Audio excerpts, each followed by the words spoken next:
Please go to the diary room. Every single season and learn everything that there is to know about everybody. Please make your way to the diary Celebrity, Brandon.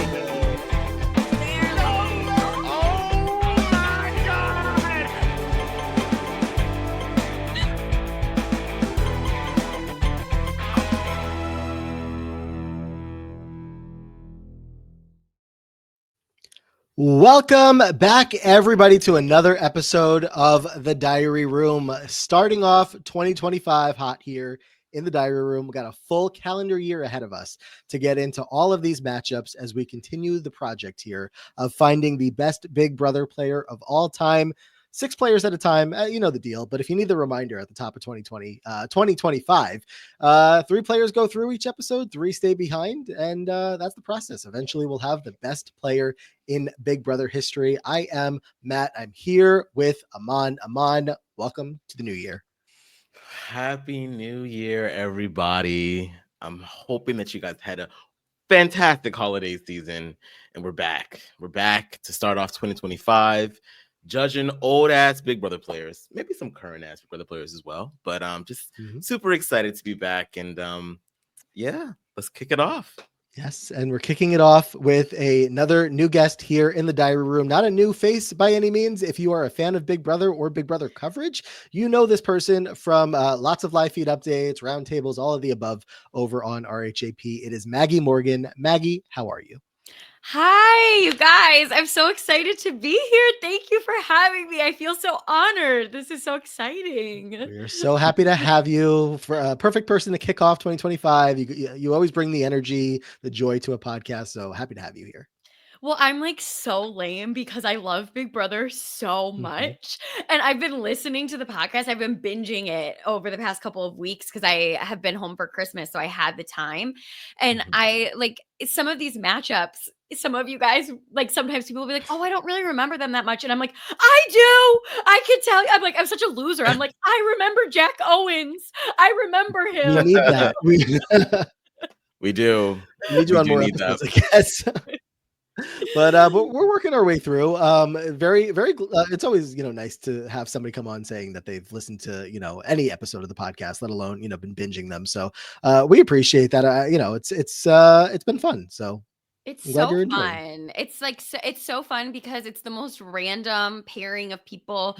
Sometimes the wheel is she is fickle.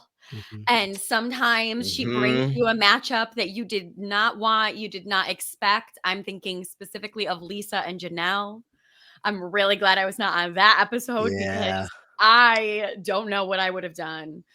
And I think that what's really fun is that the way, like on Terrence's episode, he was talking about how you can view a player a specific way, but then relative to another player, like they either go up or down, and it totally depends on whatever the criteria is, either by comparison or by what your own standards.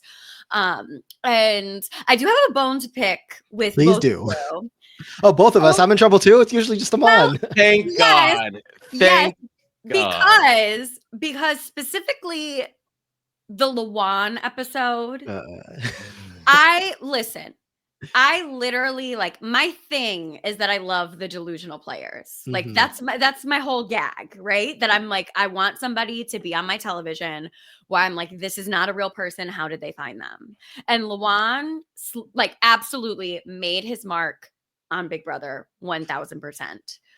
But if we're going to be basing what we're voting on based off of who makes their mark, how can you be getting rid of Kaser and then in the next episode putting Lawan through? I mean, over Indy? Lawan and Indy? I remembered Indy more than, like, I think maybe you guys did, but I was just like, I completely agree with the Kaser pick with Rachel. You literally picked somebody who beat him twice in one season. Completely agree. But then to go to the Lawan pick so quick, like while I was binging, I was like, whoa, what's going on here? What you're like, oh no, they know what they're doing. All of a sudden, Lawan's through, Raven's through. Like, yes. Yes, and I truly the most egregious one is Jack Owens versus Raven. I It know, I'm is. sorry. And no, and look, like I said, I love me some Raven. But Jack was good. Like Jack was actually good at Big Brother. Like Yeah. I remember him being actually quite good on the season. So yeah, Yeah. those are my only true bones to pick Okay. at this point. Could be And- worse. We've been paying a lot of invoices for that particular episode, and I know, and I don't know why. Like, it's so interesting that I wasn't the only one who was like, "What?" Because I agree. Yeah. Like, who is Jack? Who watching now would know who Jack is? Apparently Except for, you. I guess a lot. I was about to say a lot of people. It seems because people do get on here and they're like, "What's going on with Jack and Raven?" Right. Mhm. Yeah. Yeah. Yeah. And look, if Lawan and Raven is like the worst that we have to come up to, face up against in the times to come, then we're doing okay. Especially after Amon, to transition a little bit. We avoided a bit of a bullet after the last episode where you did make an effort to put us in the line of fire for this to happen again. But the votes did not go that way. And Look, I still stand by everything that I You said. do? I was gonna do. say, you really believe what I you do. said? And I see like I read the comments, and a lot of people tend to think that I am purposefully being contrarian. I don't say anything on this podcast that I don't truly mean. Okay, I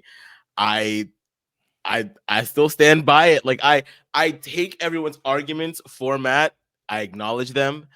I just still ultimately disagree, and I just I don't know what else to say. I've said everything I can, and look, if we're like going head to head, the two of them are on the same season. Who do I think is probably going to do better, like strategy wise? I would probably pick Matt, but who do I think Probably. to the end? Oh my gosh, Amon. Who do I think still gets to the end over him? I still think it's So, I mean, it's interesting because over on Patreon as well as in some of the YouTube comments, like, we've been reading what some of people had to say about it. And it's very interesting where I think a lot of people were, because there are plenty of people who will just probably dismiss, the thought of like DF. No, absolutely not. But a lot of people that are listening to this, I do think, are willing to hear it out on both sides when we have, because a lot of these are just open shut cases. It's like, okay, 3-0, that's it.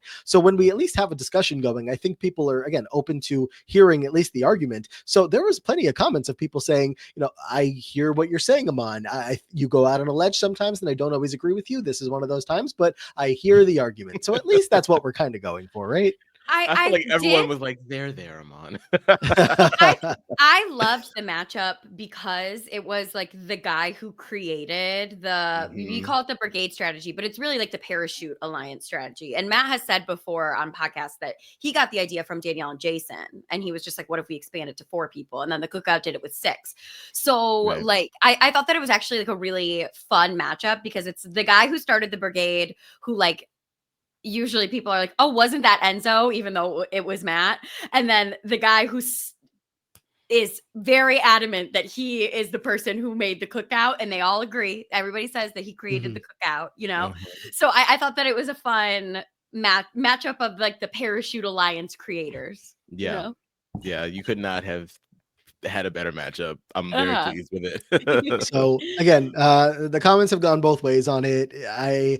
For anyone out there that is not the correct answer, Amon, look, I hear you. I'm with you, as were the other 3 votes, including a patron vote that did not go that way. And don't worry, Matt Hoffman did go through. If you spoiler alert if you didn't watch last episode, but you had a patron who's a Hoffmaniac. Yeah. I love I'm it. surprised about, I mean, I guess, because, there's always a chance that Matt could get paired up with, a giant, right? But like, I don't know. Like, I feel like if I were a patron, I wouldn't have put it on Matt. Like, I feel like Matt would have been a shoot. Well, I guess I can't say that now because I said DF, but I mean, I don't know, that's why the patron votes exist. It was just interesting that he was the one that someone was like, no, I got to make sure I protect my baby. Like, I was like, okay, all right. Well, okay. So enough on that for now. We'll come back to that, the next time that somebody comes on to, shame you for your pick. But in the meantime, one thing that does have to come up here. This is the first episode we're recording since the last one with Jacob.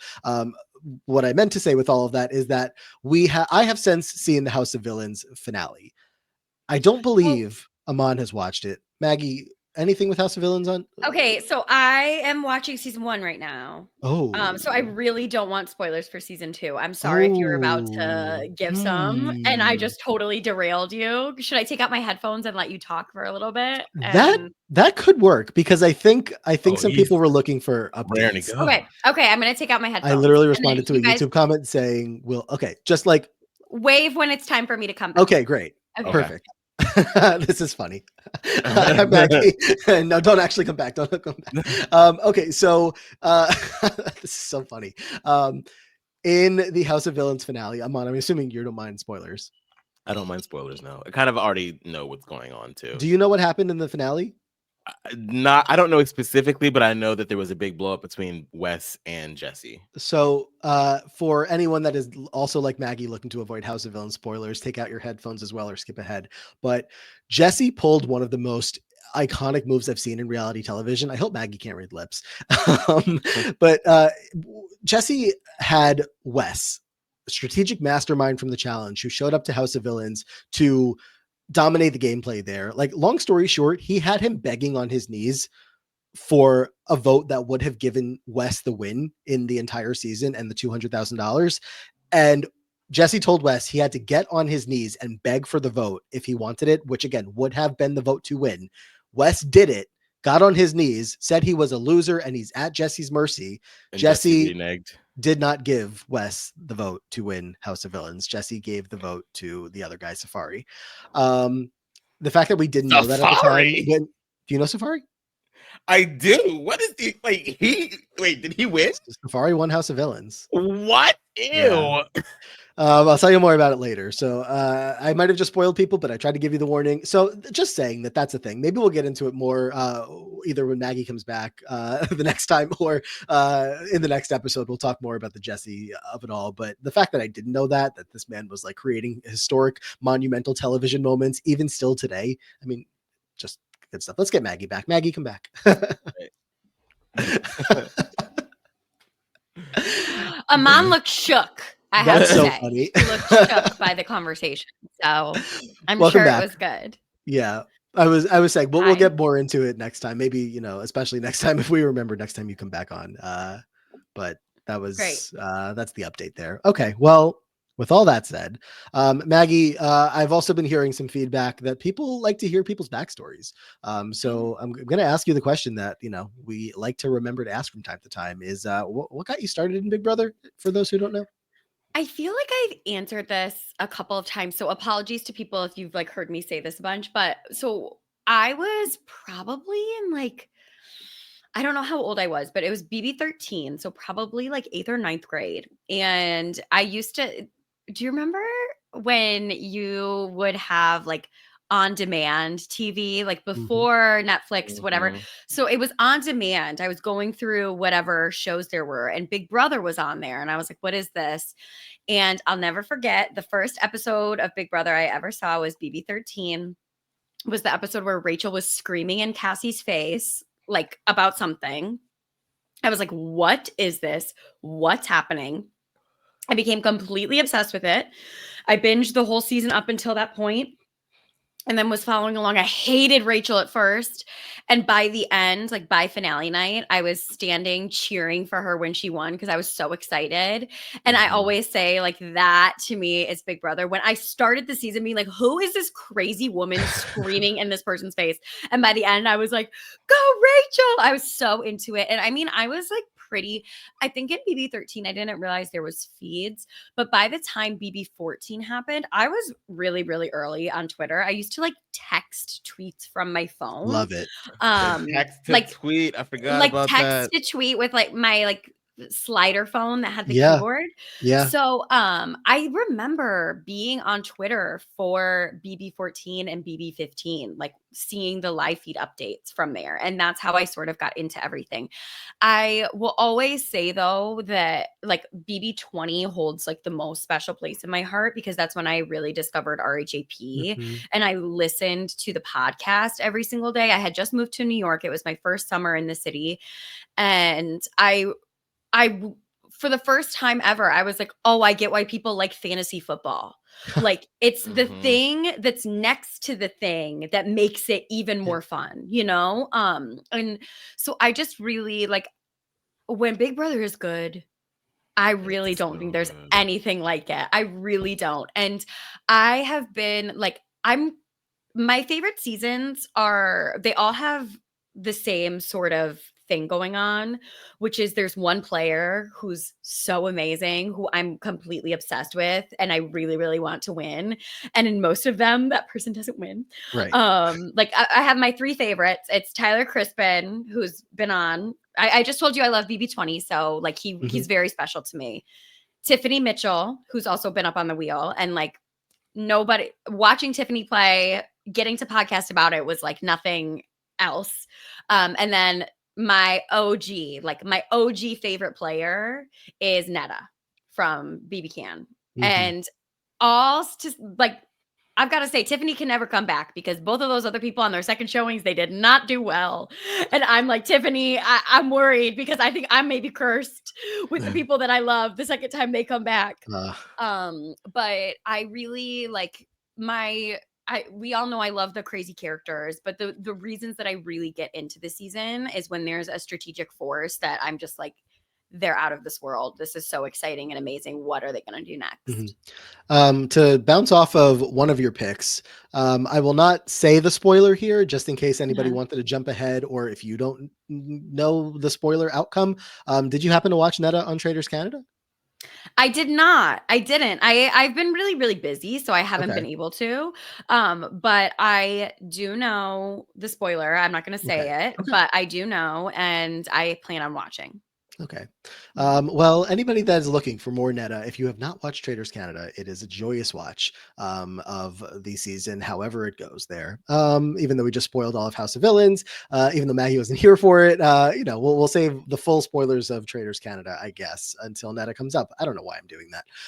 But okay, so there's the history for Maggie. I mean, look, Maggie and I met years ago, I think around the time that you might have discovered the podcast for the first time. Yes. Oh my gosh. I'm so glad you brought this up. I can't believe I forgot. So I loved the podcast obviously so much. And they were doing a Big Brother premiere party for BB21 in the city. And I literally went because I was hopeful that there would be some RHAP people there. And Matt was there and I got to meet him and I was so excited. I was way more excited to meet him than I was like any of the players. I'm literally not joking. I'm not joking. I was barely I was like an occasional podcaster there, like the real big players were there, like the Terrans and whatnot, and I was there too. No, but well, no, Taryn wasn't at that event. The one that I met you at. But you literally you went with Taryn to the Big Brother Canada finale. Like what are you talking about? You weren't one of the main people. I was like, Matt Ligori's here. Oh my gosh. His self-deprecation. And I actually before I applied for class of 2020, I reached out to Matt and was like, what do you think? Like, is it worth it? And he was like, definitely do it. So well, and anyone that has listened to Maggie on a podcast or knows Maggie at all knows the same response that I had when Maggie said, should I apply to be a podcaster? I said, you were born to be a podcaster, so of course you should apply. Thank you. So and here we are today with all that said. Aman, anything else before we get to the first wheel spin? No, I mean, I'm excited. I remember meeting Maggie for the first time at one of the, I think it was one of the RHAP events. It was the RHAP event. Yeah. And it was, oh my gosh, I forgot about this too. I'm like such a loser going to the events being like, hi, be my friend before I was even a podcaster. We were But I was going to, this is so crazy. It's just all so crazy. So I was going to be in Philadelphia to do a play. Yep, I remember. When it was supposed to start rehearsal 2 days after COVID happened. Yep. So the play ended up, it ended up being done virtually. But when I was going to be in Philly, I had DM'd Aman and been like, you are the only person maybe in the entire world that I know who watches BB Can, and I'm going to be in your town. Like, do you want to come and hang out and watch BB Can? I was so prepared for it. I was like, I will host viewing parties. We can have a good time. Let's make it happen. So, and then, COVID took it from us, but exactly. here we are. Here we are today. Alas. You know, speaking of BB Can, before I pull the wheel up, I will say, Maggie, I'm not sure if you're fully aware of this. You might be loosely aware of this, but Amon certainly has to be aware of this. That Amon, we are entering a new year, months into this podcast. We do have a guest today who is familiar with Big Brother Canada 12 that has not yet still come up on the wheel. Maggie, nobody from BB Can 12 has come up yet. That's so I'm just bringing that weird. up to reset things a little bit. I mean, look, it's, you know, as you know, everybody that comes on gives us their seasons that they're familiar with and whatnot. And not everybody has said BB Can 12. Not everyone continued watching. But of all the people that have had it on their list, it still has not come up. Watch, it's going to be me, and I'm going to be like, who is that? That's my biggest fear, is that someone will come up and I'll be like, who is that? That's why we have the wikis. We will catch us before we fall. Like, we'll be fine. A piece of me kind of wants the streak to continue because I feel like the longer it goes, the more iconic it becomes. Like, it's insane. Why is BB Can 12 so elusive right now? I don't mean to brag, and I don't have a completely full wheel, but I do feel like I have a pretty full wheel. You have a good wheel. Yeah, you have a thick wheel. Pretty full wheel. I have a thick wheel. Yeah. She's looking good. Yeah. Well, that's also scary because at least when the options are more limited, you kind of know what you're working with and you know what to be afraid of. This is scary, the wheel I'm looking at here. Well, so I'm going to bring it up. I was just going to say, because I'm also like such a nerd that when you guys have been in the episodes and you're like, oh my gosh, what are the chances of whatever? I'm like, I actually do feel like there's like a pretty big chance if the person really only has back half seasons and celebrity for like a couple celebrities seasons to come up, because a lot of the people I feel like just have back half seasons. They don't have a lot of old school seasons. So if there's, I just say that to say, like, you've gone through a lot of BB20, BB15, all of those types of seasons. So it's not surprising to me that those would be the ones that pop up because most people have seen those seasons. Yeah. And a lot of those seasons, the numbers are dwindling away as they come up. Obviously, those numbers go down, but it's still, I'm like, where is it happening? One thing that I have thought about, and I haven't even brought this up to Amon yet, but I'll bring it up to him here in a public forum. So anybody that has opinions on this can chime in as well in the comments. March is usually the time that BB Can kicks off, but that's obviously not going to be the case this year, unfortunately. But I'm wondering if we do anything to, like, you know, honor BB Can a little bit, whether that's like oops all BB Can episodes, or like maybe just like beef up BB Can on the wheel and give them like double spots anytime that they're around for this. I should do March Madness. I don't think it's a bad idea at all, Matt. Wait, I just had two ideas. Which one do you like better? Oops all BB Can, or like a buffed up wheel of like, because like I suppose the episode sort of like the oops all BB Can, you know, because it's bracket style March Madness, as Maggie just said, like, and it just gives us a chance to insert a bit more BB Can onto the bracket. One thing I do worry about is I don't want to lose anybody for an entire month, or you know, so that isn't a BB Can person. So that's where I think to like maybe do just like, suppose this was Maggie's wheel here today, and you know, BB Can is just like every player from BB Can just has like double the spot that they otherwise would have, and then there's still a chance. Or we can like sort of do what we did for December, where we gave we gave our listeners a few more episodes this month. Maybe we do the same thing where, you know, one episode is like a regular episode, and then we have another episode that's released later on that week that's more of like the March Madness, BB Can Madness type deal. Something like that. Let us know what you think. So we'll figure that out when the time comes. Still a couple weeks away from March. The year is just beginning here. But let's get to the wheel, because this podcast is just beginning here. And Maggie, we have to get the first player up in this episode. I'm so excited. I'm nervous. Everybody ready? Always nervous every single time. Well, I'm so nervous. Nothing else to do but press that button and spin the wheel for the first time in 2025. Here we go. Here we go. The first player up is going to be Kyland Young. Whoa. Wow. Okay. Right. Well, that's a good one. Kyland heard the discussion we were having about Derek last week, and he said, put me in the spotlight. This is my time to talk and possibly go through. So we'll see. Yeah, we'll see. All right, Kyland. Shall I read his blurb? Yes, please. Alrighty then. Kyland helped contribute to the cookout by winning comps and convincing us other allies to avoid going after cookout members. Though effective, it did not earn him a lot of goodwill, as some were unhappy with his tact and emotional manipulation. Despite those criticisms, Kylan got to the final six with the cookout. After winning HOH for the third time, he was caught between the men, Xavier and Derek F., and the women, Tiffany and Hannah. Kylan decided to keep Xavier so that the two of them could face off in the end, but Xavier had other plans. So he convinced Derek F. to evict Kylan, breaking their deal and stunning him on the live show. In his last minutes in the house, Kylan argued with Xavier in a tense and personal conversation, going so far as to tell him that he could no longer be an inspiration to his nephew outside of the game. Maggie, what's so funny over there? It's just, that was crazy. That was crazy. Kylan, I need you to leave right now. I think I was on the recap that night. Oh, And I think I was on with Mike Bloom. And I mean, I'm sure people in the comments will be like, no, you just talked about it later, which fair. But I remember me and Mike Bloom talked about it. And I remember just being like, what happened? And it was crazy. It was really good, Big Brother. Really this is I don't know, just kind of a theme continuing here for me of we just had Jesse Goddard's come up, didn't know how his season was going to end at the time he gets pulled. Kylan is here. He is I'll spoil the challenge for anybody that's not watching the current season. He's currently about to run the final of the challenge, season 40.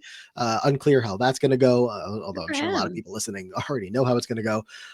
So not that has anything to do with this project here today, but I will throw in Kylan has really kicked off a successful challenge career 3 seasons in so far. He is making a name for himself over there. But as far as Big Brother goes, Maggie, what do we think about Kylan as a Big Brother player?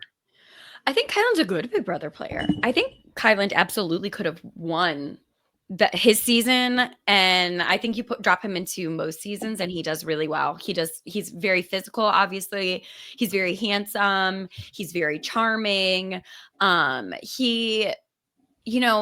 There are some things with him that make him a flawed Big Brother player, but I think he's very when you put him in a mix, he's somebody that it's not surprising to me that he has a good challenge career, because he's not always going to get along with everybody. Like, I feel like Kylan and Xavier were sort of like the angel on your shoulder and the devil on your shoulder. Like, Xavier was so calm, so chill, like good vibes with everybody. And Kylan was trying to do that, but he has some spice to him, as shown by him bringing up Xavier's nephew by name as he's walking out the door on the live show. Yeah, Kylan, I agree with you, Maggie. I think that he is effective at Big Brother. I think that I wonder, and this is like the question that we ask of all of the cookout players, which we are now down to one, because I believe one's left. Azza is the only one that has not been pulled. Oz is the only one. Yeah. I think that it's interesting to think about like how his game would fare had he not had that security blanket. But at the same time, I do think that he is one that makes people feel good at first. Yeah. And then, once you realize that you're in deep with Kylan, you feel like, I'm too deep in with him. I can't get out of it. Because the way that he would ramble and talk. But it was effective. It was because the people just kind of like, he kind of just would talk you into submission. If you didn't like agree with what he was saying in the beginning of the conversation, you just agreed just to get out of the conversation by the end of it. Like, he was a filibusterer. He really was. The art of the filibuster is within him. Like, if it's not Big Brother Kylan, don't go into politics, because we don't need any more of that bullshit. But still, like, he's just one of those people that was like, not necessarily good at messaging, but just good at beating it into you. And that was sort of like his role in the cookout, was like, he was like the communicator of the cookout, I guess. Yeah, if there's one like main trait that I think of when it comes to Kylan, and I'm sure that this is a lot of what I've watched from him on the challenge kind of incepted in, is that this man is very intelligent. Very intelligent as far as like knowing things, figuring. Say again. I said too intelligent for his own good at times. Yeah. Like just whether it's like doing a math problem or like in a competition, just kind of like calculating the way. And this is again a competition in Big Brother or the challenge. He is just very effective in that capacity. Emotional intelligence is kind of a different topic though, and that's I think where he struggles a little bit more. I think that he is somebody who you sometimes can have a hard time with sitting in a room and really truly like, you know, you can connect on like a personal level and that's great and all, but like if you are trying to have a game conversation and you're laying out, you know, all of your cards and then he's giving you only a little bit back, sometimes you can kind of feel his inauthenticity in those kind of moments. And I feel like people like really jump on that kind of thing and making and feeling like they don't want to work with him long term. I think he is very effective with people that he's effective with, you know, obviously whether it be the cookout, a Sarah Beth, somebody that, you know, has a good relationship with him and it clicks. But for the people that it doesn't click with, I think it clicks. It so doesn't click like to the point where he is such a big target in those people's eyes. It's like, you know, for a lot of the cookout members, as we've talked about, as we'll talk about, you know, when they come up again, you think about, you know, what their game looks like in a world without this dominant alliance that they were in. And for Kyland, I can't help but feel like he just gets targeted so much more often and so much earlier. And he's the kind of player that maybe needs to win his way out to the very end if he wants a chance to get to the end because he stands out too much. He doesn't, he's not necessarily like the smooth operator that you want him to be, but I'm just kind of pointing out all the flaws right now. I still think there's a lot of good here. I don't disagree with you, Matt, but I also think that like he is effective. Like I know what you're saying about how you're like, oh, well, he's rambling and you just agree with him so you can get out of there. But also like he could spin people in a circle with those rambles. Like they were not, it wasn't, people weren't just like, okay, like let me get out of here. Like he put Sarah Beth in a blender, you know? He really to watch. he really is effective at what he's doing. And I also think, you know, the cookout is so interesting because there is this asterisk next to them in terms of, because in my opinion, what makes a good Big Brother player is just like raw ability, but adaptability. And like the number one thing is being self-interested, above all, being self-interested. And like, I do think without the cookout, Kyland is incredibly self-interested. Like he's an incredibly self-interested player. He just, you know, the mission of that season was more important than that for him and all of the members of the cookout. But I do think like he has that killer instinct, you know, and I know people might argue with me because they're like, well, he wanted to take Xavier to the end. What are you talking about?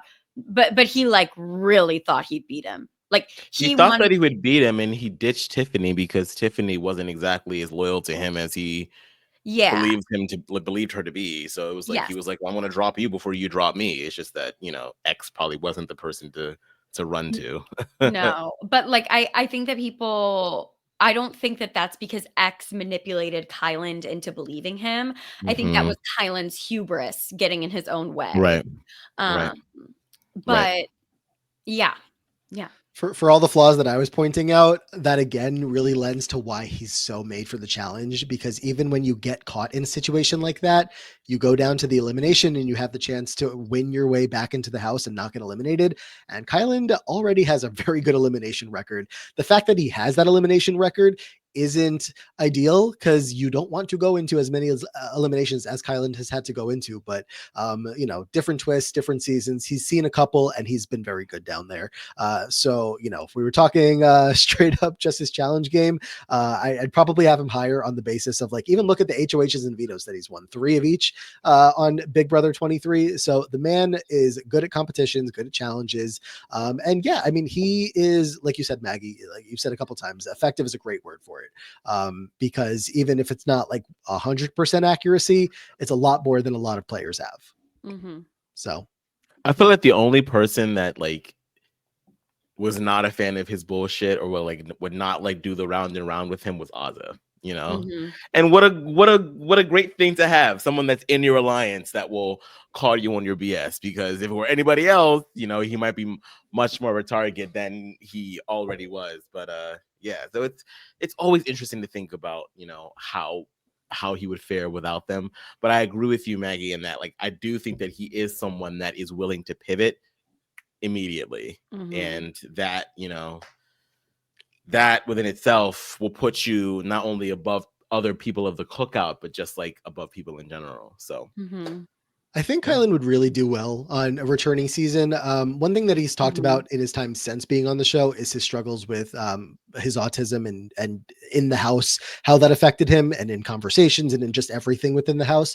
And I don't know if I can necessarily say that he's managed that better for himself, but it feels like he has. He's just showing more of a confidence the more that I'm seeing him on TV in a lot of these one-on-one conversations, and he's growing like real genuine relationships with people where, by the time that the cookout is all said and done and he's going out the door and the emotions are as high as they are in that moment that everybody remembers with Xavier, it's just like that's the kind of thing that I don't see ever happening again for him.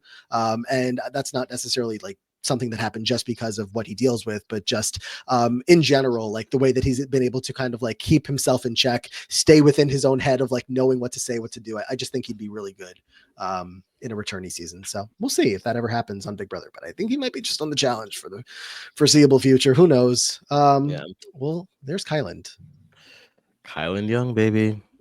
I think it was my Young. first draft That was pick a good that season. pick. Yeah, not a bad that's start. good pick. You're worried, Maggie, about not knowing. You gotta, Yeah. Kyland. Mhm. Come on. Yeah, I do.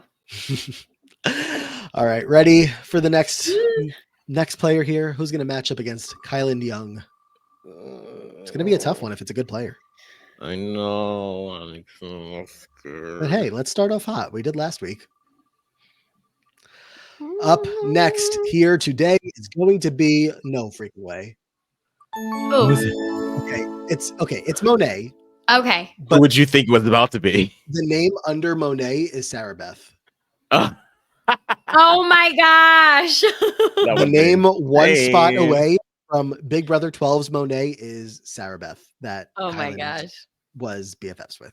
That would have been so funny. Kind of wild. All right, let's talk about Monet. Alrighty then.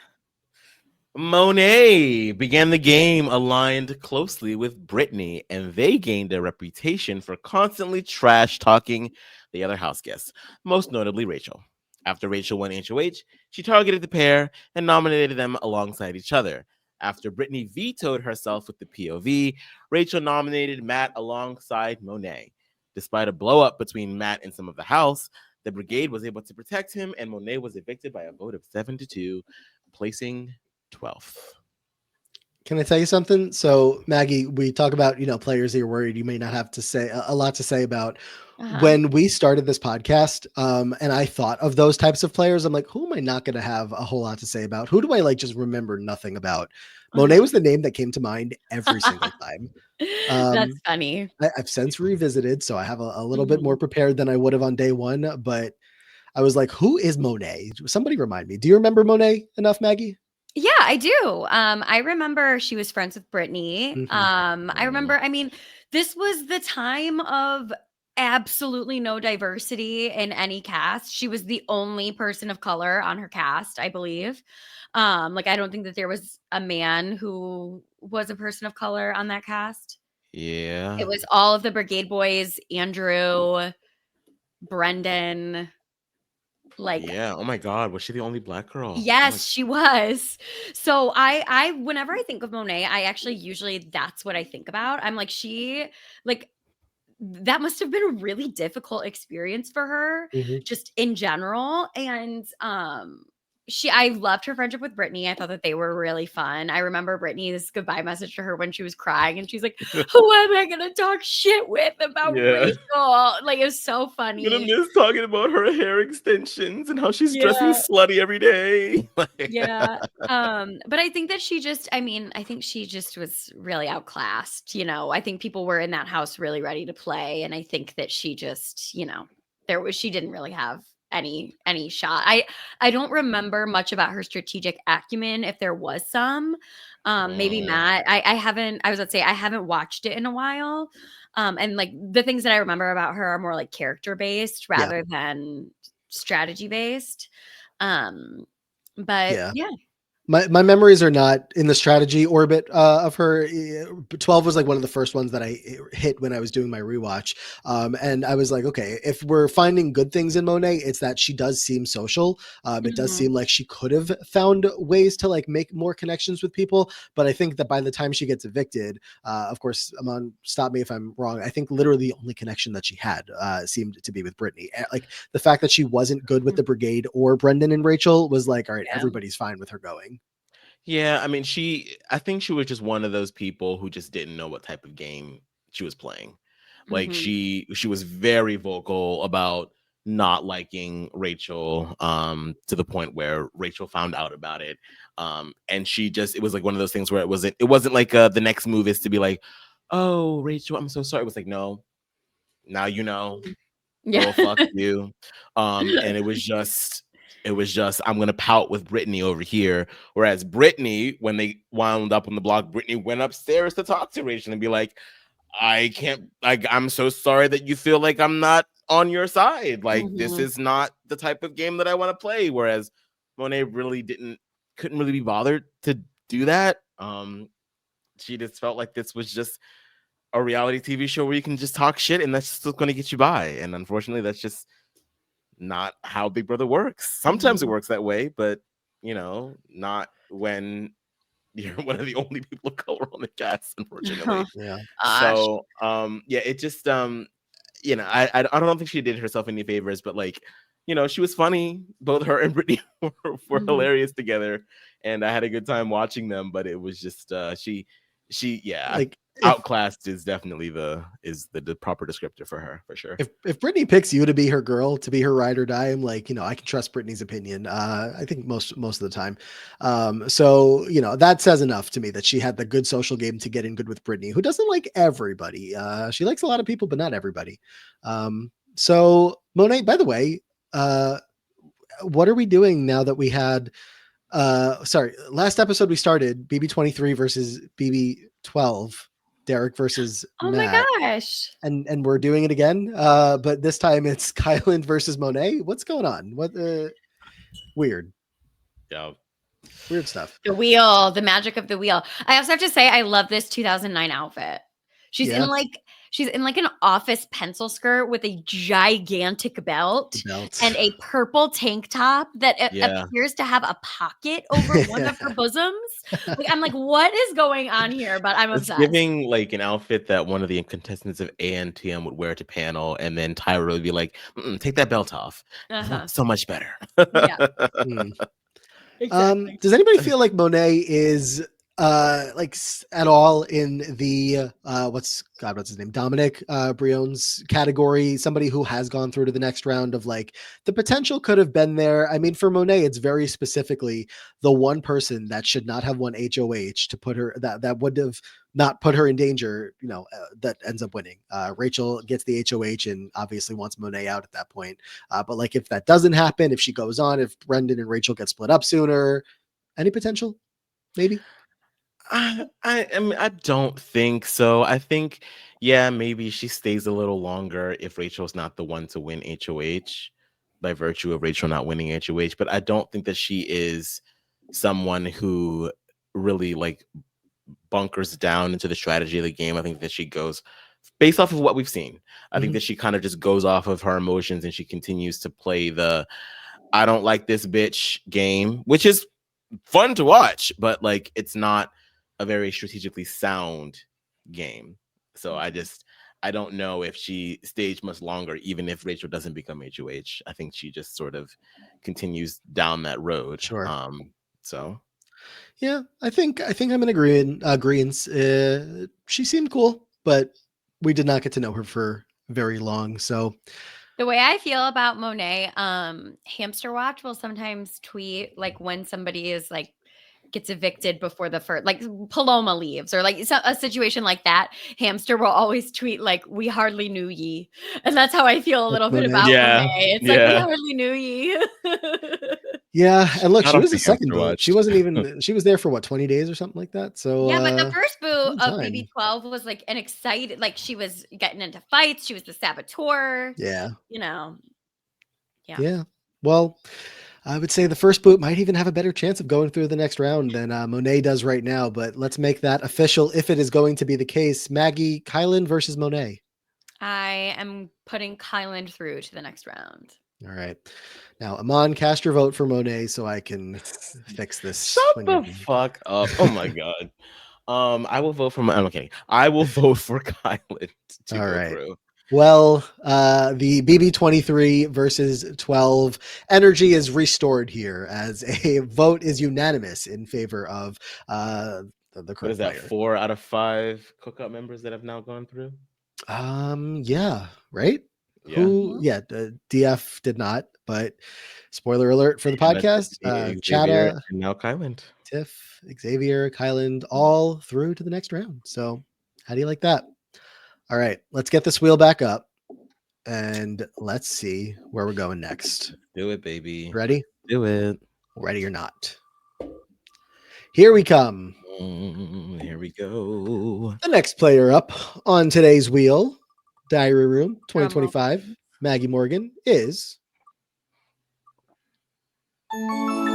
Mark Chrysler, Big Brother Canada 5. BB 5. First boot. Oh my gosh, I have so much to say. I love Oh my that. God. Okay, I kind of don't want to read the blurb. I kind of just want you to go. No. You read the blurb, and then I have a lot to say. Okay. Let me scroll. Okay, Mark Chrysler, BB Can 5. Here we go. Just interesting, Maggie. I want him on to read the blurb too, but like, you have having a lot to say about somebody who we didn't even see on a second of feeds. Because I think that Mark's eviction here determines the rest of the season. I really do. I really do. I agree. All right, off to you, Aman. Yeah. Mm-hmm. And then I'll go. Mark quickly found himself targeted by Karen, who nominated him as she deemed him as a physical threat. Blindsided by being nominated, Mark quickly used his social game to try and make allies to save himself, forming social bonds and aligning with Jackie and Kevin. Despite a last-minute potential change of plans, Mark was evicted by a vote of 7-6, placing 16th. All right, Maggie, look, I'm always down to talk some BB Can 5, so take us wherever you want to go. Okay, so I was super excited for BB Can 5. Obviously, my favorite player came back. I was like so pumped. And I knew during this week, watching her and Ika try to act like they weren't fighting over who they wanted to stay between Mark and Dimitri's. I remember I went on Reddit and wrote a long ass post that was like, this is never going to work with Netta and Ika. We are going to see these two powerhouses go head to head at some point during the season. And I'll never forget, after the double eviction, people were literally like upvoting my comment on Reddit. And they were like, oh my gosh, you called it. Because Netta was the vote that voted Mark out and kept Dimitri's. Netta voted with that group, even though she was kind of like showmancing a little bit with Mark. They were like having a flirt mance. And I remember after the eviction, I watched it on feeds, her coming into Ika and being like, you don't understand what I did for you. Like, this proves how much I trust you, that I just voted him out. Like, I really wanted to keep him over Dimitri's, but like, this should prove to you how much I trust you. And Ika was like, okay, girl. And I think all Ika heard was, you were going to vote Dimitri's out and you weren't going to vote with me. And it took so much convincing to get you there. And I think that it was just the beginning of the proxy war. And can you imagine if Dimitri's had gone here? I can't. I really can't. Not only for the sake of the rest of the season, but for the sake of this couple that is like my favorite showmans in Big Brother history that is married now. I know. All from this man getting evicted in a vote. Man. Yes, by one vote, Aman. Yeah, I mean, it was close. And I think a lot of us sort of like wrote Mark off when we got the preseason interviews and everything. We kind of all sort of just, well, at least I did. I assumed that he was sort of just, run of the mill, muscly jock type dude. But he served enough personality and served enough show that he could be a nice pawn and ally to enough of the returnees that season that it really did sort of turn into a week 1 civil war. And you don't really see a lot of that to that degree a lot of the time in Big Brother. So it was it was very, very fun watching the vote go back and forth, even though we didn't really get to see too much of it on feeds. From what we got from the edited cut, it was a topsy-turvy season. I think that the one thorn in his side is that no matter what, like, a big muscly guy had to go. Karen made that clear. She made it known. She was like, we are not going this route where the big muscle guys win. One of them has to go. And I think that there were enough people that were like, you know what? I agree with Karen. And I think that Mark is much more of a threat than Demetrius is. So let's just go ahead and nip it in the bud while we can. So and while it was certainly elements of that, of like maybe Mark is a big threat in his own right, it really came down to two guys that were doing well at campaigning for themselves and doing well in the house. And it Mark was a matter. It was Demetrius too. Like it was a tug of war of who can be better in the first week. And you don't usually get that. You usually get someone that's, you know, who's somebody actively being bad or something like that, or just somebody who doesn't have a clue what they're doing. Like, let me read you the votes just to like remind us where we were in, like, especially knowing how the season plays out for all these people. So the votes for Mark to be evicted were Ika, William, Dre, Cindy, Netta, Gary, and Cassandra. Why did Cassandra vote for Mark to leave? No, she wanted Mark to leave. I'm sorry. I'm confusing myself because Cass was like sinking her claws into Demetrius early in that game, thinking that he was going to be like her new pet project. And I'm just like reading the chart wrong because I'm from under. Yeah. And then the votes for Demetrius to go were Dallas, Emily, Bruno, Jackie, Dylan, and Kevin. So specifically in all that group are Kevin and Bruno, who I specifically remember feeling really good about Mark. Kevin and Mark had a good connection, and Kevin and Demetrius did not. Just they weren't vibing right off the bat, which turns into this whole season-long, you know, rivalry that wasn't based on personalities, just based on the game shaking out the way that it did. But Mark was making enough inroads with some of the vets, some of the newbies, and this is even with, to go back to Cass and Demetrius had the whole thing where Demetrius was like going out of his way to target Dylan and make it known to the whole house that I'm going after this guy. You know, we just don't vibe. We're not on the same page. And he like tells everybody that he's going to be going after this guy, which is a bold move in the week, you know, in week one, because especially along with Dylan ended up coming Emily's votes. So he was like waving goodbye to two votes right off the bat in week one. And these votes all meant so much. So again, it was just two players with pretty clear paths or strategies forward in the game. And it came down to the one vote that kept Demetrius in the house and sent Mark packing. How many good things can I say about BB Can 5? And this is week one. This is the vote. I know. This is vote number one. And I do think like if Mark's on a season without a bunch of vets, like automatically he's doing well. If he's not on a season where someone like Karen wins the first HOH, like I think Mark had a ton of potential, and he was fighting. I remember he was literally like blocking the door and not letting people leave, trying to get them to talk to him. Like he wanted to be there. I do think it's just one of the, like, it was a coin flip whether or not it was going to be him or Demetrius. And you have Demetrius, who's this icon of Big Brother Canada, of Big Brother in general. And like, this guy, who knows what this guy could have done if he stayed? Maybe he would have been married to Ika now. Just kidding. I don't think that. But, you never know. About that. But yeah, I just like that he put up such a good fight. Like he went all the way into the end. And I feel like you see that a lot in Big Brother Canada. Like just these up to the eviction. Like, well, yes, Aman. For people in Big Brother Canada to put themselves through that for $100,000, they really want to be there, you know. But Maggie, like you're saying, I mean, it kind of, you know, you can make a dotted line from this vote to like your favorite season in Big Brother 20 of just when a season starts off like this with such a split vote and people who are so confused after the vote comes through, like that's how you know you're in for something good.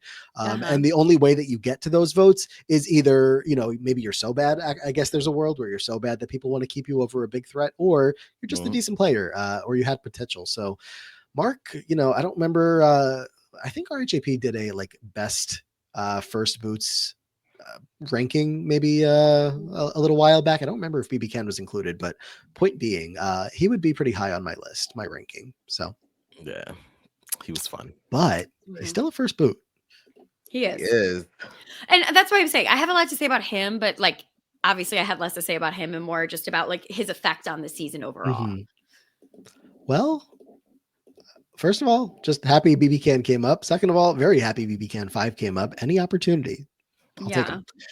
All right. Well, we got to get Mark an opponent. This might be tough for him. He is a first boot after all, but surely there's someone on this wheel he can beat, right? Someone. Yeah, wait, what were you calling them at the beginning of the podcast? NP something? Like what? NPC? Oh, yeah. Any NEPs, non-entity players? Yeah. Get us an NEP. Oh no. Damn. All right. Damn. It's business B. Damn. I don't know why I care that much if Mark goes through. I mean, maybe you could create your theories as to why I would care, but Betty, Big Brother Canada 10 legend. Betty. Yeah. She is a legend. I mean, and I'll say it again.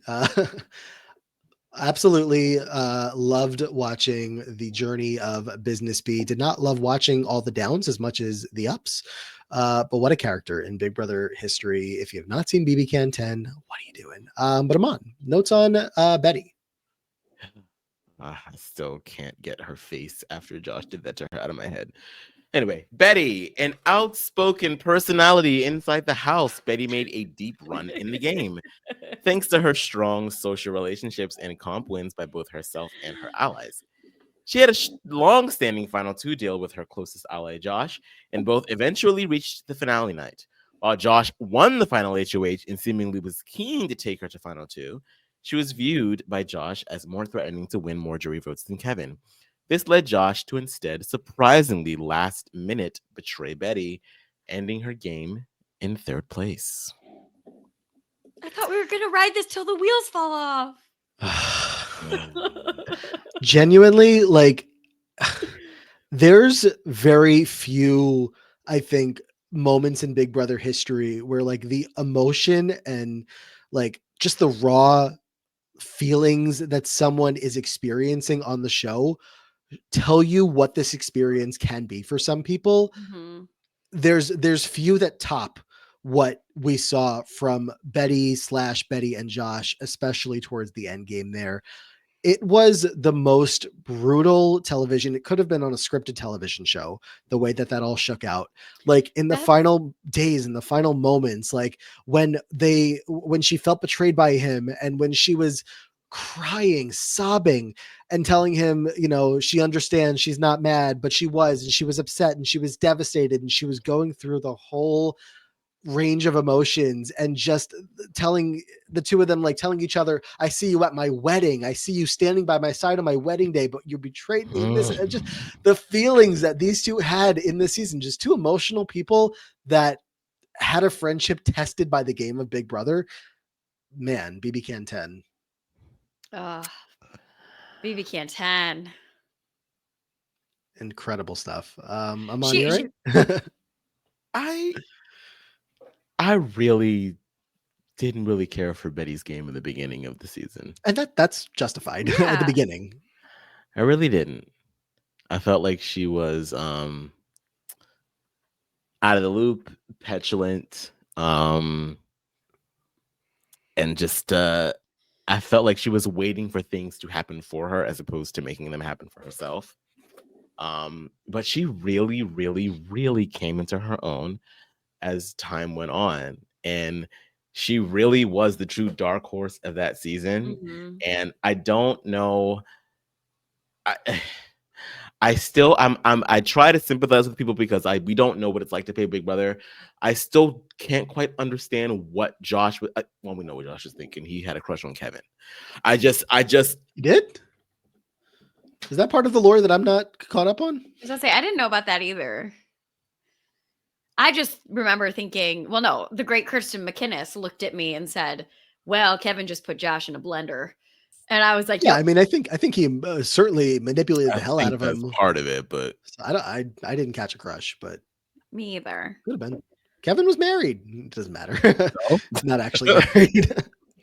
I don't know. But like just quickly on your point from the beginning of the season, all that we saw from Betty early on was like her getting extremely aggravated with Kevin and like, you know, the back and forth that the two of them would have, like she was very not the warmest person early on.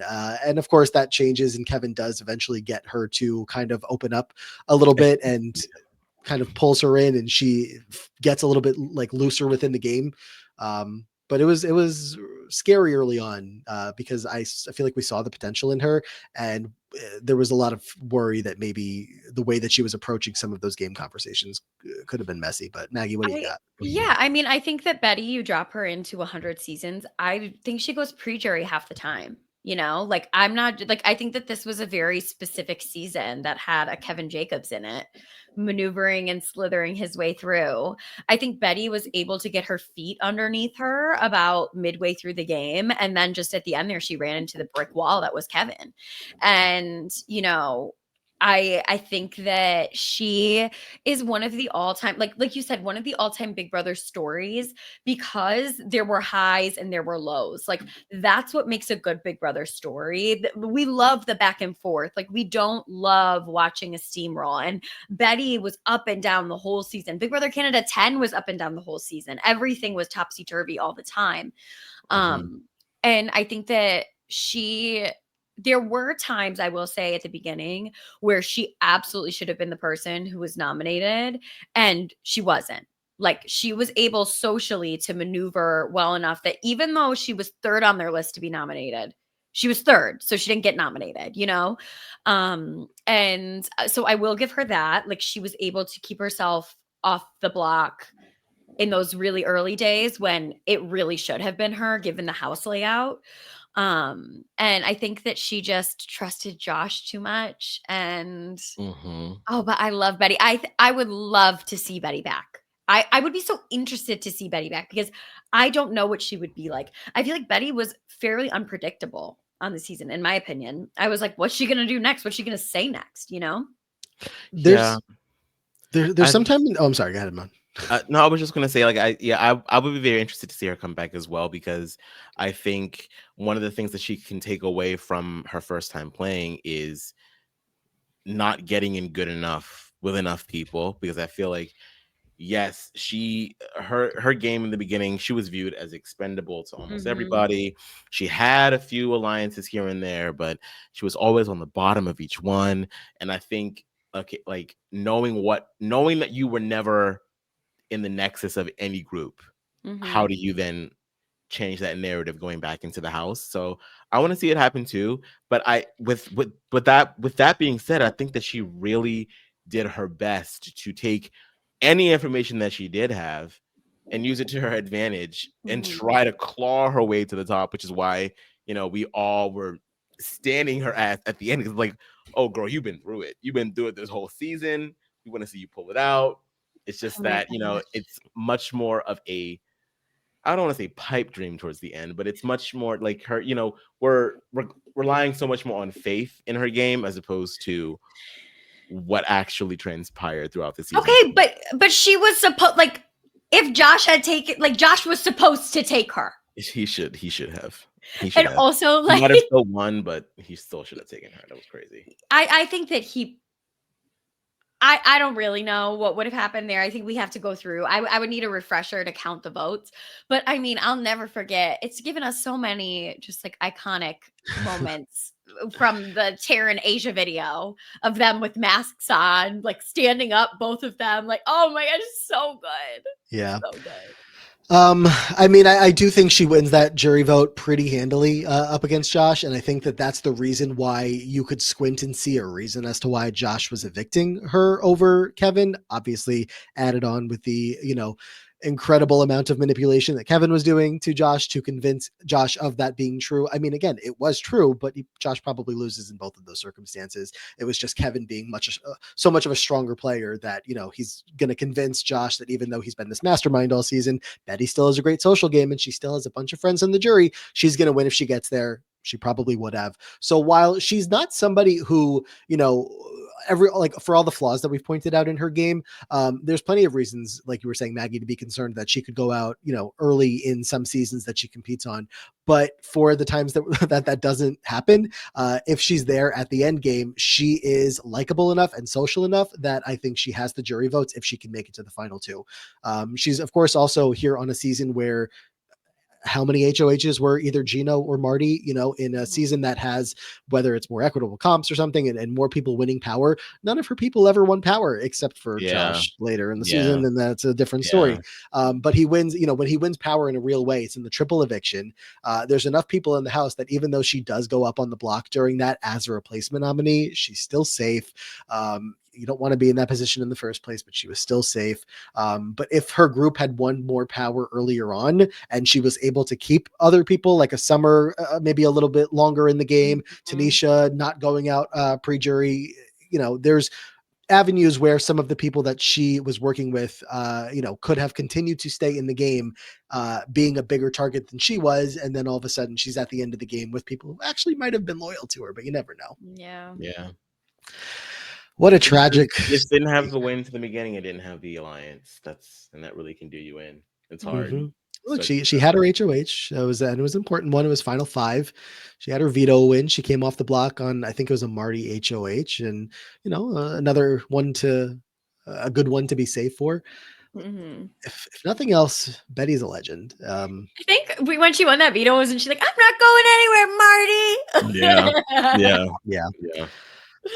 And I just remembered we have a matchup. I was like, oh, who's she going to be up against? I know who she's up against. She's up against Mark Chrysler. So we have a first boot, a nice social guy who was 1 vote away from staying, versus BB Can 10, Betty, social player, maybe not the most, maybe not the best strategic player we've ever seen, maybe not the worst.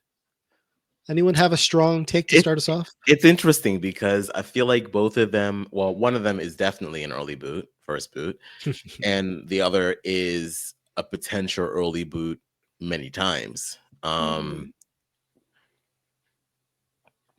think that it's great. I mean, and I think Aman, like 85% of the time, Mark is not a first boot. 90% of the time, Mark is not a first boot. It was just that specific season, that mix of people, Yeah. I will say, even if I agree with what you just said there, Maggie, I feel like I'm not saying, in my mind, I don't necessarily look at him as, well, he's not a first boot, but he's a winner candidate. He kind of gives that's not me what like, I'm saying. No, I know. I'm just like to take it to that further step. Like the comparison that comes to mind is like a Damien from BB Can 7 of like, maybe that's his upside, like still can be social, but like doesn't go all the way. I don't think so, because he was like trying to be strategic. Damien didn't know how to be strategic. He's better than Damien, but I don't know. All right, I guess I seem like I'm the most confident in my vote so far, so I'll go first. I'm pretty confident, but I was I just know what I'm doing. giving myself the time to think about it, Well, I'll still go first, and I'll cast the first vote because I do feel like Betty needs to go through to the next round. There's flaws in her game for sure, and while Mark is not the worst first boot, I can't evict Betty over Mark. I can't do that. So that's what I'm doing. Maggie, what about you? Yeah, I mean, I think if Mark's up against an NEP, like, sure, let's put him through, but not Betty. I mean, she came in 3rd. She was she absolutely could have won. You guys were just saying, which I don't know that I agree with that completely. I think if I remember at the time, I was like, I think Josh would have won. That was my opinion. Yeah, it's not clear cut. What's the jury there? Let me pull the jury back up. So you would have had, of course, Kevin, Helena, JC Lynn, Marty, Summer, Gino, Moose, Herman. That's a lot of Betty friends over there. I don't know. I don't think that a lot of people respected her game, though. I think Kevin votes for Josh. Yeah, I think Helena votes for Josh. Helena votes for Josh.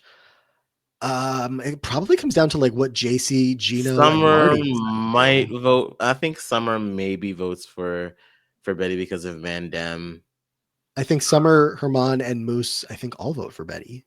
Either way, I'm voting for Betty now to go through to the next round. I will also vote for Betty to go through the next round. Right. I mean, I am curious. I can't remember it very well, and you guys seem to feel like Betty would have possibly not been as much of a lock as I feel like she might have been. Uh, Remind us Somebody in the text comments. Taryn, yeah. Yeah, remind us in the comments how close it felt at the time, and we'll bring it back up at some point. But okay, Betty going through 3-0. I really thought Mark might have had a chance. He just again, Yeah, first there boots. were definitely plenty of people that I was prepared to put Mark through over, but Yeah. just didn't work out that way. All right. Well, it is what it is. Let's get back to the wheel and pick the first final player of our last matchup of the day. I'm good. I'm happy now. We got some BB Cannon. You know, I'm always looking for some. All right, Maggie. Here we go. Oh, Second to last player of the day. What? BB20, maybe? No, I don't know. BB Cannon. First boot again. Oh, Laura. Wait, who is this? BB Can 7? Yeah. BB Can 7, Oh. first boot, Laura Roberts. Oh my God. I don't Right, have well- much to say about this lady because we didn't get to see anything about her. We will congratulate whoever is about to get pulled next in due time. Honestly, mhm. it always feels so bad to like not be able to say anything, but like, girl, we saw nothing. No, but like this goes right back to, you know, we didn't see, I don't think anything in the same way as Nothing. Mark. The feeds Nothing. weren't on yet. Nope. And she was gone. Like, what was it? Like episode 2? She was gone. Yeah. Mhm. Well, do we have any notes? Yeah, there's a note. What does it say? Laura nominated next to Damien by Adam on day 2. Laura didn't make enough connections in the house to keep her around when the vote occurred 4 days later. That's it. Okay. Yeah. Sounds about right. I was gonna say what I remember about Laura is she had short hair and like like a fierce eyebrows. That's what I remember about her. and Yeah. look at the photo. Yep. Looking at her player card, does It was that all check nice. out? Yeah. Yeah. She is fierce. Let's see. What do I have about Laura? I said she didn't do anything overtly wrong. She was just an outsider, wasn't able to connect with anyone strong enough, while the rest of the house was making bonds, evicted in a quick first week without even a chance to play for a veto, thanks to a twist. What was the twist? Oh, that stinks. That's not really stinks. fair. I don't remember what the twist was, but I'm looking for it now. But yeah, that sucks. You got to play for the veto. I mean, plenty of people have gone Yeah. home without playing for a veto, but Yeah, there's but just like no power veto. even off of the first, plenty of people have been backdoored, but that's like a whole plan that has to take place rather Yeah. than not Yeah. even being able to save yourself. I don't think it was any kind of crazy twist. It was just so Adam was the HOH that week, and I think it was straight up just, well, this is going to be a tough week for all of you, because a first eviction for all of you, because you can't save yourself. They had just like the pretty boys were forming. It was just somebody that they felt like was going to cause the least amount of ruffled feathers. And you know, she fought a little bit. She has some feistiness to her. I remember her eviction speech. She pledged to go after the ones that put her up, but you know, Mhm. it's Laura. Laura, first boot of Big Brother Canada 7, inspiring the most conversation here today. Laura, Maggie, we hardly knew ye. I would feel bad, and I usually do when someone gets someone we have nothing to talk about. But you've had 2 really good picks so far, so Oh I think no, we're okay. I feel really happy with my wheel picks. Honestly, I like I said, I was just kind of worried that I would get people who I'd be like, who is that? And like, yeah, that's sort of about Laura, but like she was a first boot and we didn't have feeds, so what? Everyone sort of feels that way, you know. I think sometimes we as hosts here have worry that people will show up and like end up in Firefest, and you're like, "What? This is not what I wanted. This is not what I showed up for." No. All good. Mhm. Okay, well, glad to hear it. Calming my nerves, and look, we got one more pick too. That might have honestly been the quickest we've ever done a open and closed case on a player. A DRPR. And that's not to say she might not go through. Yeah. There are so many bad Big Brother players left on this wheel. Let's see. Not All 2 right, ready? BB Can first boots in one episode. I kind of love that. Well, I'll tell you what. It's not BB Can 12, so that prophecy has not yet been fulfilled.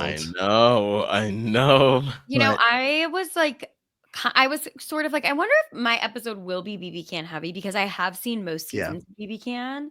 And I feel like I don't know if this is necessarily true or not, but a lot of your guests, for some of them, they are more US and they haven't seen BB Can. So I figured because the BB US players whittled down maybe a little more, I might get some BB Canners. And I just told you, I could do 2 hours on Netta. So I got a great excuse to talk about her with Mark. Yes, So, absolutely. Well, whether this is Canada or not, this is our final player of the episode. Feeling like pretty good odds. You know, it's fun to spin the wheel when it's either, you know, Matt, I it's kind of probably want you to take Netta off the wheel just so that we can force Maggie to be able to talk about Netta. take her off. So that, you know, we put her back on when Maggie's back on.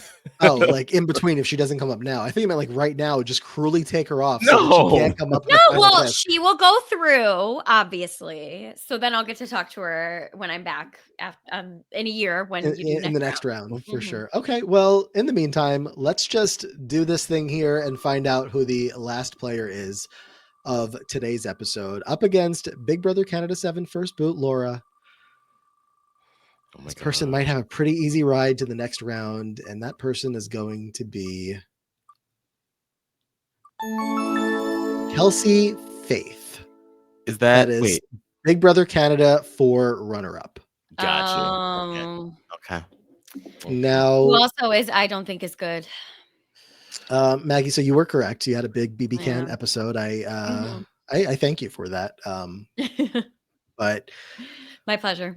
wow, if Kelsey wins this matchup, she got so lucky. Wow. But that's what this podcast is all about, you know. I mean, she's still fairly better than a lot of people. Can I say something? I don't think so. Yes. Can I say something that's maybe a hot take? Please. If you're voted out of Big Brother and you come back, I don't think you're a good Big Brother player. Unless it's like a situation where it's a deeply unfair shake, like you get totally screwed, like Mitch Moffat or something. But like, I don't know. Danielle Reyes said, you get voted out, you don't get my vote at the end. And like, I don't know. I don't know. She was voted out and got to watch everybody and got to compare notes and then come back in the house. It's like she basically got to come out, watch all the podcasts, and then come back in and play again. So I was feel like about it's really to go to bat for her, and then I unfair. forgot about the fact that she literally got to sit there and watch. But it just feels like, and it's not her fault. Like she got this huge advantage. Her and Levita, right? Levita was her name? Yes. Levita. They were in that secret room. But like it just feels like that's not what Big Brother is at all. And so the fact that they had that ability, like how many players would love the chance after they got voted out to sit and watch the rest of the house and then come back in? Because then you know what to do. Like it just doesn't feel. You have the cheat codes at that point. Yeah, it's just not what Big Brother is at all. Like you have on Big Brother 20, somebody like Scotty going out, being sequestered, coming in and being like, I'm going to work with Tyler. Like that's what. And how'd that go? Like, exactly. But I'm saying like most of the time, that's like Kelsey just had a completely different experience, which I feel like is not an experience any other Big Brother player really has ever had. Is not super fair to judge her off of, because what would you do armed with all the information coming back into the house? You know, like if she didn't do something with it, I think we would be like, yeah, put Laura through. She couldn't even, you know, she had all the information and she couldn't do anything with it. Like at least she came in second place when she had all the cheat codes, you know? Amon, did you do the notes yet? I have not, but I have them Sorry. ready. No, it's fine. No. Kelsey. I still want to forget him.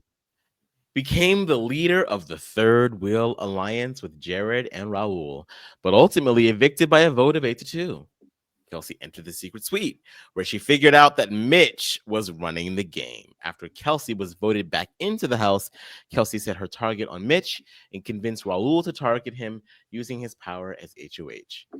Mitch was evicted, as were her allies Raul and Jared in the coming weeks. Kelsey and Nick and Phil managed to win HOH for 3 consecutive weeks in a row, landing them in the final 3. Ultimately, Kelsey, needing to return to the house after being previously evicted, lost her majority win equity and caused her to lose to Nick and Phil in a 7-2 vote. That was a tragic finale, wasn't it? Yeah. It was quite scary. It was Raise your hand if you were scared. if you were traumatized by the Big Brother Canada 4 finale, I was really scared. I mean, look, that finale was something else. Besides the final two that you end up with, where, as an audience member, maybe you're not thrilled with either outcome. It's like the way that you lose Tim is so brutal of him just giving up in the comp and saying, I'm out of here anyway. It's like, what? So when Tim comes up, we'll have a lot to say. But in the meantime, so here's the thing. I've met Kelsey. Like you mentioned, Maggie, I've been to a BB Can finale or two or episode taping, whatever. And I don't remember what the circumstances were, but I know I've met Kelsey and she was so nice. Very, very nice. But on the show, you just get this ice queen. And that's not to say that an ice queen can't be a good Big Brother player, but as an ice queen in the house, there were a lot of moments that watching Kelsey, I mean, especially early on, you see why she, gets evicted early on. And then when she comes back and she just has this power within her, she it talks about, a fire was relit within her to activate in the game in a way that she certainly wasn't the first time around, as you mentioned, of course, Maggie, armed with this information that she would never have otherwise had. But she uses that, like you said, to her advantage and propels herself forward enough so to the fact that not only did she had allies when she left the house, it was just not enough to save her. She eventually is going to lose Jared and still be totally fine in some capacity because she and Cass had a good connection, and she connects with the ultimate winners of the season, specifically with one of them who she goes on to have a IRL relationship with, one of the brothers, of course, Phil. So together? No, but they were for maybe a year or so after the season ends. If you watch BB Can 5's finale, you see them both in the background there with some of the other cast members. So she had a good, way to get to the end at that point, and obviously she does. She faces the jury, just doesn't get a whole lot of love, a whole lot of votes, which is opposite of impressive to say when you're up against these guys who tried to nominate themselves and evict themselves from the house because they were throwing a fit one day. What an ending. What a season. No, it's a good season. It's got so much good in there besides the effery that the twists throw at you, besides Tim quitting, besides the winners. There's still a lot of good. I think that BB Can 4 is just like the prime example of high entertainment value, low gaming level. Like the people in that season who were like the gamers, like Cassandra was considered a gamer, and then when she came back with the vets, like we saw how she paired up against like all of those gamers. So I think that Kelsey, the thing that's so interesting about someone like Kelsey is I feel like if you dropped Kelsey after that season, armed with the knowledge and like what had happened with her that season, you drop that player into any Big Brother season, I have total faith in her. I feel like she grew exponentially as the season went on. But the person who she was when she started, before she got all of the cheat codes, like, I don't know. I just think it's hard to judge her. Yeah. It's hard. Yeah. Going out, getting all this info, it's hard. But I do know that, I mean, there's a reason why she was the first one to get booted from her alliance. She did not have a very, like, people didn't really like her. Maddie specifically didn't like her. Like, she has sort of like this, as you said, Matt, this, like, at least what was shown on the edit, this icy veneer, this I'm better than thou type of attitude. And I think that as soon as Levita was gone, it became so much more pronounced, because when you didn't have the number one target in Levita there, everyone's like, oh, you know what? Kelsey's kind of a spoiled brat. Not feeling it. So I just think that, there's a reason that she was voted out so early. Her getting a chance to sort of like reflect on her game, also know one of her other friends in the house and Mitch was running the game, like you get to come back in, tank his game, and then win out with your alliance members. It's a fantasy. It's a beautiful Big Brother fantasy. That's what we all would want for our own Big Brother game. But like when it comes down to actually being able to win, girl, no. Was she showmancing with Jared too? Yeah, they were. I mean, it Okay. wasn't as showmancy as the other showmances. Like, I don't think they were on top of each other 24/7 because he was more into her than she was into him. But there was that there. A couple of things that I'm reminding myself of in my notes. One is that when Jared does get evicted, she votes to evict him, which I'm 99% sure, or I shouldn't give it that much. 90% sure that no, but she votes to evict him. But I think it's just because if she didn't, that there would have been a tiebreaker and Cass would have been the one to cast the vote to evict Jared. And she didn't want that to happen out of like pettiness, which I was like, go to the tie and give the at least chance that Cass changes her mind at the last second. I think that's, I mean, no, it wasn't going to happen, but I stand the pettiness of it all, to be honest. I mean, give yourself the chance. I think of her final 2 speech, and look, I guess like, in a world where it looks like she's probably going to go through here, we'll talk about this more maybe next time, but her final 2 speech, she very specifically like doesn't win anybody over. It's like she's already coming in as this icy cold player, and she's just kind of like not addressing any of what the jury is trying to get out of her. She's just kind of like, I don't know, just it wasn't working. The final 5, when she gets fully persuaded by Cass to keep Cass in the game rather than Joel gets evicted at final 5, and it's Joel versus Cass on the block, but Joel shouldn't have been evicted there. Cass just like really does a lot of good work. Like Cass and Tim were still in the house together, and Kelsey and Nick were both on board with that being the case. So obviously it still worked out for her in the end that she gets to the final 2, but in the much riskier path, I think.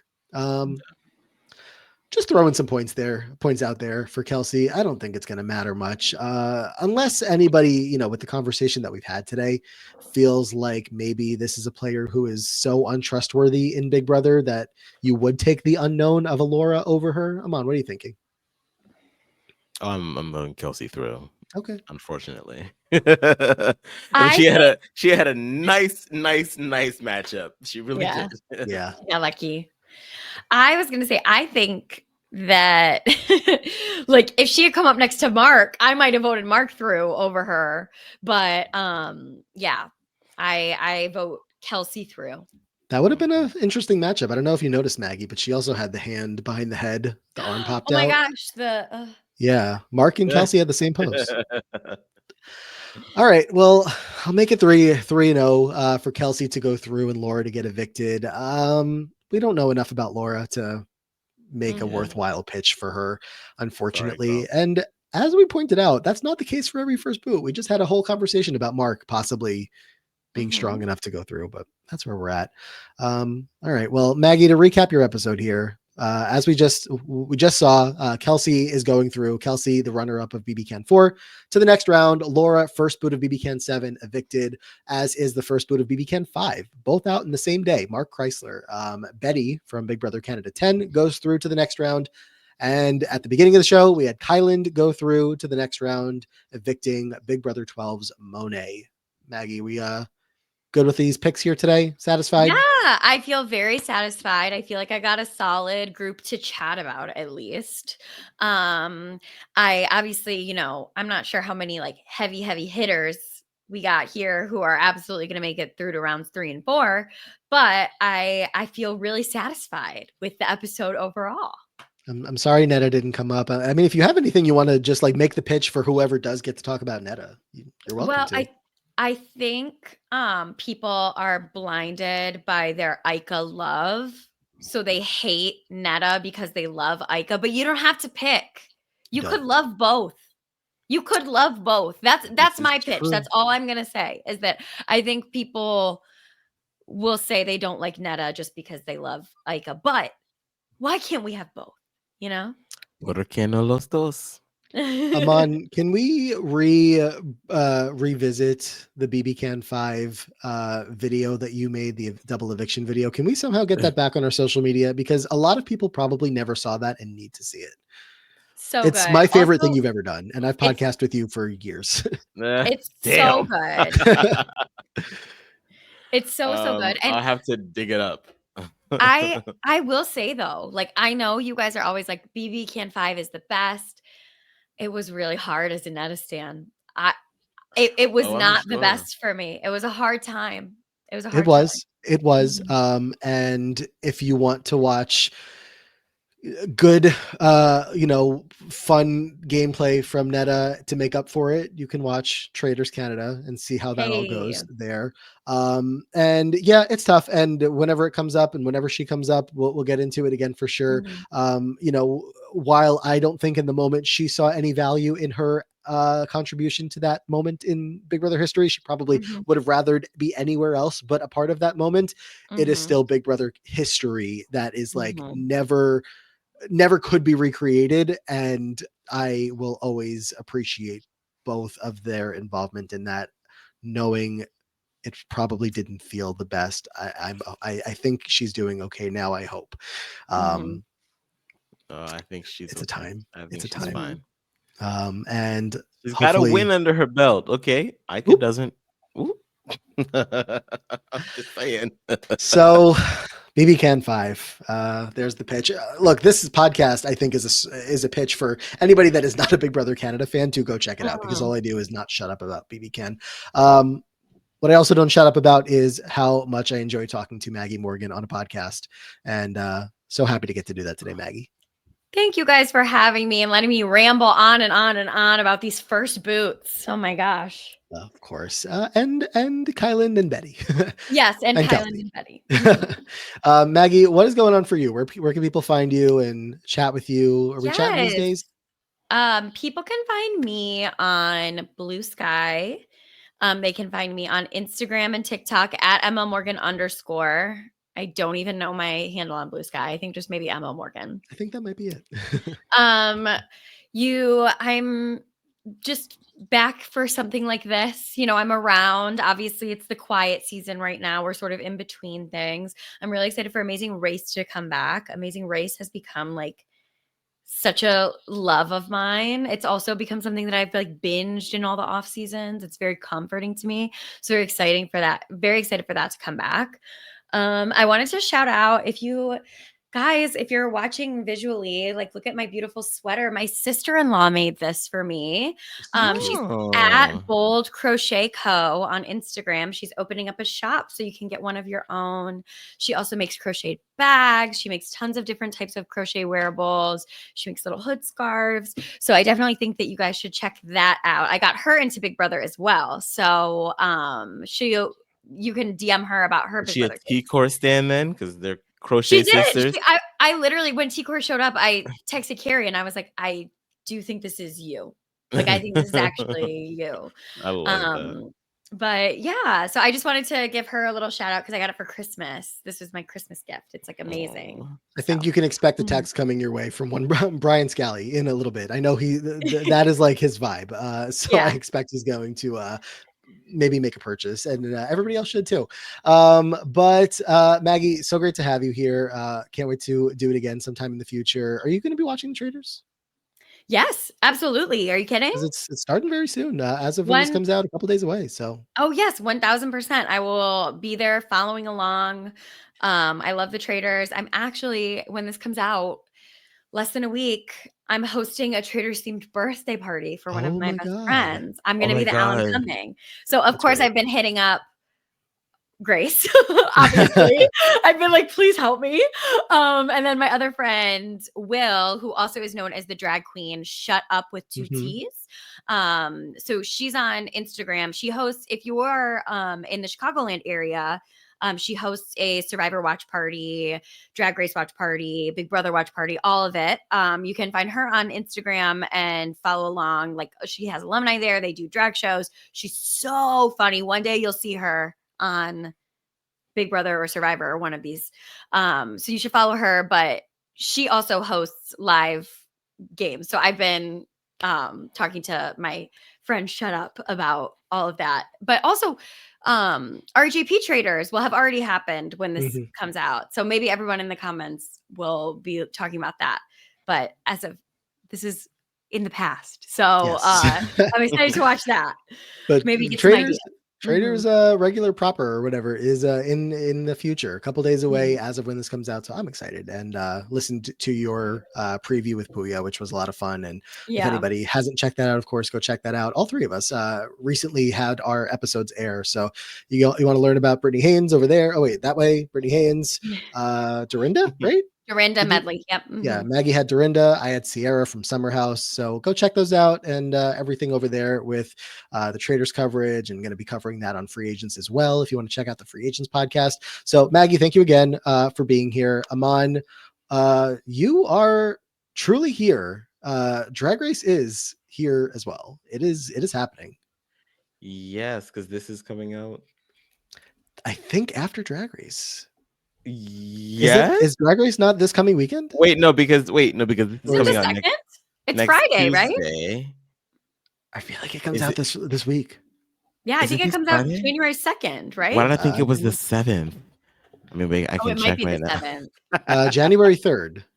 Oh. Okay, well then, yeah, Drag Race will No one was right. Drag Race is out. See our episode. Yes, thank you so much. Check us out over there with me, Leon, and Beth. There we go. Drag Race 17, baby.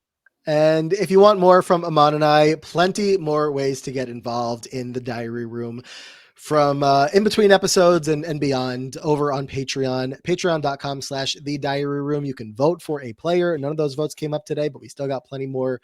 You can participate in battle back votes when eliminated players go out. Sometimes one or two come back in, one every couple of episodes. So that's a lot of fun. Get in on the group chat, get early access to these episodes. You get it on Fridays instead of Tuesdays, and lots of conversation happening before the episodes are even out over on YouTube. And just so much fun happening over on Patreon. If you want to even just be there to support us as we are making our way through this podcast here. First episode of 2025. Again, I think that's it. I'm on Blue Sky at Matt Ligori. Mon's at Aman Adwin. The podcast is at The Diary Room. You know where to find us in all those places. Subscribe, like, give us the ratings and reviews, all that fun stuff. Anything you can think of that you want to do to help support the podcast, we greatly, greatly appreciate as we kick off the new year. Aman, get us out of here. Our thanks to Maggie Morgan once again for joining us. And until next time, guys, please go to the diary room.